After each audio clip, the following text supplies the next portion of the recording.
दोस्तों आज हमारे पास आया गया है S23 अल्ट्रा जो कि डेड कंडीशन में आया है। इसकी CPU ड्राई सोल्ड होने से इसमें दिक्कत आती है जो कि इसका कॉमन फॉल्ट है। तो आज हम इसका CPU रिवॉल्व करेंगे और आपको सिखाएंगे कि कैसे इसका CPU रिवॉल्व करना है, क्या क्या इसमें स्टेप रहेंगे। तो सबसे पहले हम रैम रिमूव करेंगे। रैम रिमूव करने के लिए जो हमारा हॉट गन है उसका टेम्परेचर रहेगा 320 और एयर रहेगा 60 का। तो हम साइड में थोड़ा सा फ्लक्स डाल लेंगे। फ्लक्स डालने का फ़ायदा ये होगा कि जो आजू बाजू के कंपोनेंट लगे होते हैं, जो छोटे पार्ट्स लगे होते हैं, तो हमारे वो रिमूव नहीं होंगे। थोड़ा ग्लू जो होता है चिपका हुआ होता है, तो उससे क्या होता है, एयर से जो अपने आजू बाजू के कंपोनेंट है वो नहीं उड़ेंगे।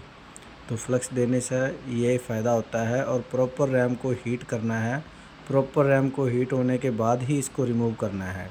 रिमूव होने के बाद जो ऊपर का सोल्डर हमारा बच जाएगा, जो सोल्डर बॉल बच जाएगी, जो पीपीडी पेस्ट का सोल्डर, हम उसको आयरन से क्लीन करेंगे।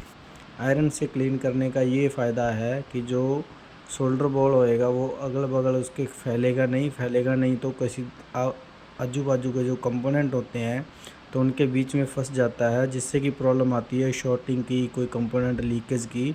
तो इससे ये लीकेज वगैरह नहीं बनती है। कई बार हमें नहीं पता चलता है कि कोई बॉल फंस जाती है, किसी दो कंपोनेंट के आपस में कोई बॉल फंस गई, जिससे हमारा क्या होता है, फॉल्ट सॉल्व नहीं होता। तो हम वहीं पे दोबारा CPU करने बैठ जाते हैं। तो उसमें ऐसा नहीं होएगा। जो हमें भी काम करना है पूरा सफाई से काम करना है। तो अभी हम CPU उठाने जा रहे हैं, जिसके लिए टेम्परेचर रहेगा 350 का और एयर रहेगी 70 का। तो प्रॉपर हीट होने के बाद ही अपने को CPU उठाना है। जल्दबाजी नहीं करनी है, नहीं तो इसके ट्रैक हैं जो टूट जाएंगे, जो उसकी बॉल है वो टूट जाएगी। उसके बाद हमें आयरन के साथ वैसे ही इसके बॉल जो उठाने हैं, जो बड़े बॉल इसके बच जाएंगे बोर्ड पे, उसको हम आयरन से उठा लेंगे ताकि वो इधर उधर ना फैलें। ठीक है। उसके बाद हम T12 आयरन है उसकी मदद से और डी शोल्डर की मदद से हम जो है इसको क्लीन करेंगे। ये हमारा प्रॉपर क्लीन हो जाएगा, तब जाके हम CPU रिवॉल्व करके फिर बिठाते हैं। तो ये हमारा क्लीनिंग का प्रोसेस रहता है। तो अभी हम T12 आयरन से डी शोल्डर वायर की सहायता से हम इसको बोर्ड को क्लीन कर लेंगे, रोजिन का इस्तेमाल करते हुए। जो साइडों में बिल्कुल ध्यान से करना है, ठीक है, कि अपना कोई कंपोनेंट नहीं निकलना चाहिए। क्योंकि सैमसंग में जो बड़े मॉडल हैं इसमें क्या होता है, बहुत कंपोनेंट लगे होते हैं, बिल्कुल CPU के बगल में लगे होते हैं, जिसमें ज़्यादा दूर के नहीं लगे होते, बिल्कुल साथ में लगे होते हैं। तो इनका कोई बाद में हमें फिर वैल्यू वगैरह, कोई स्कीमेटिक डायग्राम में इसका कोई वैल्यू भी नहीं लिखा होता। तो या तो हमें साथ का कोई बोर्ड चाहिए, उसके फिर अपने को उसका वैल्यू पता चलेगा कि यहाँ पे कितने किलो ओम का रेजिस्टेंस था, या कॉयल था, या रेजिस्टेंस था, क्या था इस पर। तो इसलिए पूरा सावधानी से अपने को काम करना है। क्लीनिंग के टाइम भी देखना है कि कोई अपना कंपोनेंट हिल तो नहीं गया, जैसे कि हम ब्रश से साफ़ कर रहे हैं तो कोई कंपोनेंट ना निकल जाए। ठीक है। तो हमारा क्लीनिंग हो चुका है। टी शोल्डर वायर से हमने इसको साफ़ कर लिया है। तो हमने CPU को भी क्लीन कर लिया है। अब CPU रिवॉल्व कर रहे हैं। CPU रिवॉल्व के लिए हम 183 का जो PPD है वो इस्तेमाल करेंगे। और अभी हम जो एक्स्ट्रा PPD जो स्टेंसिल में होता है उसको एक वाइट कपड़ा, जो वाइट क्लॉथ के मदद से हम उसको साफ़ कर लेंगे। बिल्कुल प्रॉपर रिवॉल्व होना चाहिए अपना CPU। ऐसा नहीं है कि कोई बॉल बड़ी है कोई बॉल छोटी है, तो अपना जो CPU है ना वो सही से बैठेगा नहीं। अगर सही से बैठेगा नहीं तो आपका सेट बूट नहीं होगा, आपका सेट ऑन नहीं होगा। तो इसके लिए हमें बहुत सावधानी से काम करना होता है। प्रॉपर देखना पड़ेगा CPU रिवॉल्व अच्छे से हुआ है या नहीं हुआ। बॉलों को आपस में जो प्रॉपर गैप है और जो बॉल का साइज़ है वो सबका एक समान होना चाहिए। हमारी जो बॉल है वो सब बराबर बनेंगी और तभी हमारा जाके CPU प्रॉपर एक लेवल में बैठेगा। एक लेवल में बैठेगा तो हमारा सेट बूट होगा।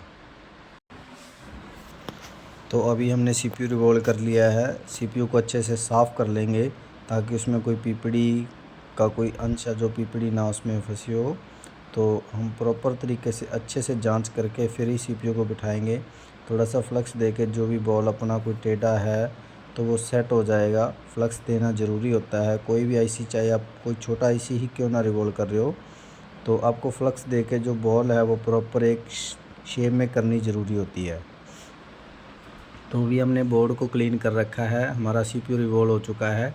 तो अभी हम CPU को बोर्ड के ऊपर फिक्स करने जा रहे हैं। तो उससे पहले हम दोबारा फिर इसको रीचेक करते हैं ताकि कोई पीपीडी या कोई ग्लू ऐसा कुछ ना हो जहाँ पे अपना सीपीयू बैठना है। तो ये पूरा अच्छे से इसको क्लीन करना है। क्लीनिंग के ऊपर बार बार मैं इसलिए फ़ोकस कर रहा हूँ क्योंकि इन सेटों में सबसे ज़्यादा जो है गेम वो क्लीनिंग का है। जब आपका क्लीनिंग अच्छे से होगा तभी जाके आपका सेट है जो वो बूट होएगा। हमने प्रॉपर देख लिया है सीपीयू कहाँ पे रखना है, मतलब किस साइड से कितना इसका एंगल है, बिल्कुल सीधा हो। ऐसा नहीं है कि सीपीयू कहीं और रख लिया। तो हम इसको प्रॉपर हीट करेंगे। तो जब हम सीपीयू को बिठाएंगे तो इसमें अपने को सबसे पहले एयर ज़्यादा नहीं रखना है।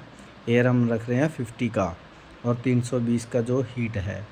तो अभी हम जब हमें थोड़ा सा लगे कि हाँ हमारा सीपीयू बैठ चुका है, तो अभी हमने क्या किया, चैनल 2 पे जो हीट और एयर सेट कर रखा है हमने फिर वही हीट और एयर को यूज़ किया। एयर अब हम यूज़ कर रहे हैं 60 का और 350 का है जो अपना हीट है। इससे क्या प्रॉपर बिल्कुल सीपीयू अपना बैठेगा। जब सीपीयू प्रॉपर बैठेगा, जो हमने पेस्ट बोर्ड में दी है, जो सीपीयू को पेस्ट दिया है, फ्लक्स दिया है, वो हल्का बाहर आना स्टार्ट हो जाएगा। तो अभी रैम की अपनी क्लीनिंग रहती है, रैम क्लीन करेंगे। इसके बाद अब हम रैम को लगाएंगे, सीपीयू की बूटिंग चेक करेंगे कि सीपीयू हमारा प्रॉपर बैठ गया है या नहीं बैठा है, तो सीपीयू एक्टिवेट हुआ है या नहीं हुआ है। तो रैम की क्लीनिंग करने के बाद हम रैम को करेंगे रिवॉल्व करके हम लगाएंगे रैम और फाइनल उसको हम करेंगे चेक। तो अभी हम रैम को रिवॉल्व कर रहे हैं। रैम की क्लीनिंग हो चुकी है। रिवॉल्विंग का वही प्रोसेस, हल्का सा पीपीडी देंगे, 183 का पीपीडी यूज़ कर रहे हैं। कपड़े से साफ़ करेंगे इसको। साफ़ करने के बाद हीट करेंगे। हीट करने से अपना रैम जो होगा रिवॉल्व होने के बाद हम इसको लगाएंगे सीपीयू पे। तो रैम अपना हो गया है रिवॉल्व। अब हम इसको करेंगे थोड़ा साफ़ इसको अच्छे से कर लेंगे ताकि इसमें भी कोई पीपीडी या कोई ग्लू पेस्ट कुछ ना, डस्ट वगैरह नहीं होनी चाहिए। बिल्कुल प्रॉपर क्लीनिंग होनी चाहिए। थोड़ा सा फ्लक्स देंगे। फ्लक्स देने के ऊपर हम जो हमारी बॉल है, कोई टेडी है, वो सब एक शेप में हो जाएगी। तो अभी हम करेंगे रैम को फिक्स, सीपीयू के ऊपर रख के सीपीयू को करेंगे हीट और अपनी रैम है जो फिक्स हो जाएगी। उसके बाद हम करेंगे चेक कि हमारा जो सेट है वो ऑन हुआ या नहीं हुआ। तो रैम को लगाने का हीट वही रहेगा जो हमने सीपीयू को लगाने के लिए किया है। इसको कुछ नहीं होता, रैम बहुत स्ट्रॉन्ग होता है। जो सैमसंग का रैम होता है उसके लिए हम 350 तक का हीट भी यूज़ कर सकते हैं। एयर 60-70 तक भी यूज़ कर सकते हैं, कोई दिक्कत नहीं है। लेकिन जब हम रखते हैं रैम को, फर्स्ट टाइम अपने को एयर कम रखना होता है, तो धीरे धीरे हम क्या होता है एयर को बढ़ा सकते हैं। तो अब हमारा रैम हो चुका है प्रॉपर फिक्स। थोड़ा सा हम इसको ट्वीज़र की हेल्प से थोड़ा हिला के अब चेक कर लेते हैं, शेक कर लेते हैं कि रैम को फिक्स हो चुका है या नहीं हुआ है।